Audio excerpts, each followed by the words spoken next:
அனைவருக்கும் வணக்கம். நாம் இப்போ பாக்கியலட்சுமி சீரியலில் என்னெல்லாம் சுவாரஸ்யமான விஷயங்கள் நடக்குதுன்னு பார்க்கலாம் வாங்க.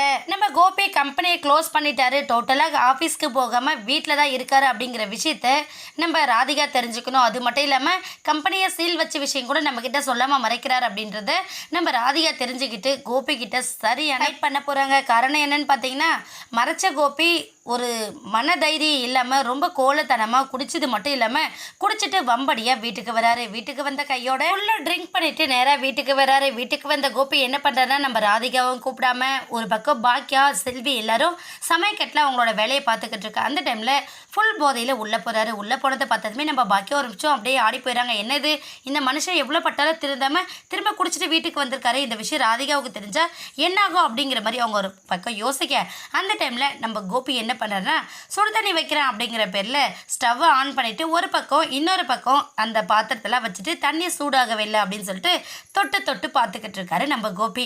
அந்த டைமில் வந்து நம்ம ராதிகா ரொம்ப கோவப்படுறாங்க. ஏங்க என்ன பண்ணிக்கிட்டு இருக்கீங்க இங்கே வந்து நீங்கள் அப்படின்னு சொல்லிட்டு நம்ம கோபி கிட்ட கேட்க, உடனே கோபி வந்து ராதிகா நான் தண்ணி வச்சுருக்கேன், ஆனால் தண்ணி இன்னும் சுடவே இல்லை அப்படின்னு சொல்லிட்டு போதையில் உளறிக்கிட்டு இருக்காங்க. உடனே நம்ம ராதிகா என்ன பண்ணுறாங்கன்னா, கோபியோட கையை பிடிச்சி இங்கே வைங்க, இங்கே வச்சாதான் சுடும் அப்படின்னு சொல்லிட்டு நெருப்பில் கோபியோட கையை பிடிச்சி வச்சிடுறாங்க. உடனே அச்சச்சோ ராதிகா என்ன பண்ணிக்கிட்டு இருக்க நீ அப்படின்னு சொல்லிட்டு நம்ம கோபி ஒரு பக்கம் சொல்ல, உடனே நீங்கள் வாங்க மேலே வாங்க முதல் நம்ம ரூமுக்கு அப்படின்னு சொல்லிட்டு கோபியை மேலே தருன்னு ரூமுக்கு இழுத்துட்டு போகிறாங்க. ரூமுக்கு போனோடனே என்னாச்சுங்க, ஏன் எவ்வளோ சொன்னாலும் நீங்கள் திருந்த மாட்டேன்றீங்க, ஏற்கனவே குடிச்சு உங்களோட உடல் ரொம்ப பாதிக்கப்பட்டிருக்கு, அதை யோசிக்காமல் என்ன பிரச்சனை உங்களுக்கு, எதுக்காக திரும்ப இப்போ இப்படி குடிச்சிட்டு வந்து ஏன் உயிரை வாங்குறீங்க அப்படின்னு சொல்லிட்டு நம்ம ராதிகா ரொம்ப ஃபோர்ஸாக கத்திக்கிட்டு இதை கேட்டதுமே நம்ம கோபி வந்து, இல்லை ராதிகா எனக்கு சுச்சுவேஷன் சரியில்லை, ரொம்ப ட்ரெஸ்ஸாக இருக்குது, அதனால தான் குடித்தேன் அப்படிங்கிற மாதிரி நம்ம கோபி வந்து சொல்கிறாங்க. உடனே என்ன உங்களுக்கு டென்ஷனு, என்ன சுச்சுவேஷன், என்ன பிரச்சனைன்னு சொல்லுங்கள் அப்படின்னு சொல்லிட்டு சொல்கிறாங்க.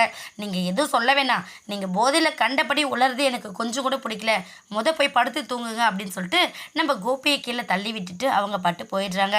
உடனே கோபி வந்து, ஐயோ கொஞ்சம் குடிச்சிட்டு வந்ததுக்கே இந்த ஆட்டம் ஆடிக்கிட்டு இருக்காளே ராதிகா, ஒருவேளை நம்ம கம்பெனி இழுத்து மூடி சீல் வச்சாச்சு அப்படிங்கிற விஷயம் தெரிஞ்சதுன்னா நமக்கு சங்கு தான் அப்படின்னு சொல்லிட்டு நம்ம கோபி ஊதியெல்லாம் ஒரு டைலாக் விடுற விதமாக பேசிக்கிட்டு இருக்காரு. ஐயோ நம்ம என்ன பண்ணுறது, ஒருவேளை போதையில் ஒருவேளை உளறிட்டோம் அப்படின்னு சொன்னால் ராதிகா என்ன பண்ணுவா தெரியல அப்படிங்கிற மாதிரி கொஞ்சம் பயத்தோடையும் இருக்காரு. ஆனால் நம்ம ராதிகா வந்து சும்மா இருக்க போகிறதில்ல. ஏன்னா ஏற்கனவே நீங்கள் குடிச்சு உடம்பு சரியில்லைன்னு உங்கள் அம்மா கூட்டிகிட்டு வந்து இங்கே வச்சுருக்காங்க, போதாது குறைக்கி இப்போ நான் என்ன உங்களுக்கு ப்ரெஷர் கொடுத்துன்னு சொல்லிட்டு நீங்கள் இப்படி குடிச்சிட்டு வந்து நிற்கிறீங்க, அப்புறம் உங்கள் அம்மா இதுக்கும் என்ன தானே காரணமாக சொல்லுவாங்க, இத்தனை நாள் கீழே இருந்தீங்க அது வரை குடிக்கல, இப்போ மேலே போனதை குடிக்கிறீங்க அப்படின்னா நான் தான் உங்களை தொந்தரவு பண்ணுறேன்னு தான் நினைப்பாங்க, எதுக்காக நீங்கள் இந்த தேவையில்லாத வேலை பண்ணுறீங்க அப்படிங்கிற மாதிரி நம்ம ராதிகா ரொம்ப கோவப்படுறாங்க. கோவப்பட்டது மட்டும் இல்லாமல் வெடிஞ்சதும் நம்ம கோபிக்கிட்ட ஒரு பெரிய பிரச்சனை பண்ண போகிறாங்க. இங்கே பாருங்கள், நீங்கள் சொல்கிறபடி ஒழுங்காக இந்த இடத்துல இருக்கிறது தான் இருங்க, இல்லைன்னா நீங்கள் இங்கே இருங்க, நான் பாட்டு என்னோடய துணிமணி எடுத்துகிட்டு நான் என்னோடய வீட்டுக்கு போகிறேன் அப்படின்னு சொல்லிட்டு நம்ம ராதிகா கோவப்பட்டு வந்து கோபி முன்னாடி நிற்க, கோபி என்னடா உளறித்தல்னா நைட்டெல்லாம் அப்படின்னு சொல்லிட்டு கோபி அவர் மனசுக்குள்ளே ஒரு டைம் பேசிக்கிறாங்க. இருந்தாலும் ராதிகா என்னாச்சு, நான் என்ன பண்ணேன், எதுக்காக இப்போ கோச்சிட்டு போகிறேன், நான் நைட்டு ஏதோ டென்ஷனில் இருந்தேன் அதனால் குடிச்சிட்டு வந்துட்டேன், இதுக்கப்புறம் அந்த தப்பை பண்ண மாட்டேன் அப்படிங்கிற மாதிரி நம்ம ராதிகா கிட்ட மன்னிப்பு கேட்குறாங்க. ராதிகா அடுத்து என்ன பண்ண போகிறாங்க, கோபியை எப்படி திருத்த போகிறாங்கன்னு வெயிட் பண்ணி பார்க்கலாம். இந்த வீடியோ உங்களுக்கு பிடிச்சிருந்தா மறக்காமல் நம்ம சேனலை சப்ஸ்கிரைப் பண்ணுங்கள். தேங்க்யூ.